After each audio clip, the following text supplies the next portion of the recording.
સુરત શહેરની રાંદેર પોલીસને મળી મોટી સફળતા।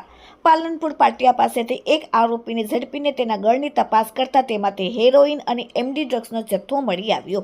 રાંદેર વિસ્તારમાં ડ્રગ્સનો ગેરકાયદેસર કારોબાર સામે રાંદેર પોલીસે મોટી કાર્યવાહી કરી છે।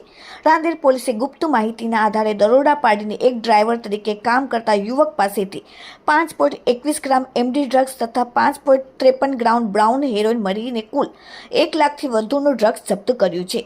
આરોપીની પૂછપરછમાં મુંબઈથી ડ્રગ્સની હેરાફેરી કરનારા 2 પેડલરોના નામ પણ સામે આવ્યા છે।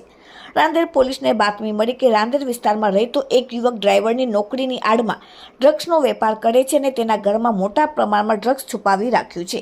આ માહિતીના આધારે પોલીસે આરોપી મનીષ રૂપાણીને ઝડપી લીધો।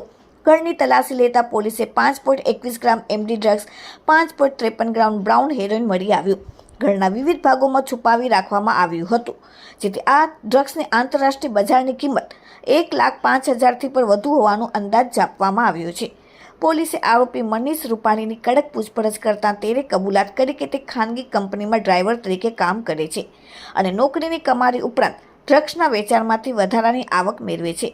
તેણે કહ્યું, મુંબઈના રિઝવાન અને જુનેદ નામના 2 પેડલરો પાસેથી આ ડ્રગ્સ લાવીને સુરતમાં વેચતો હતો।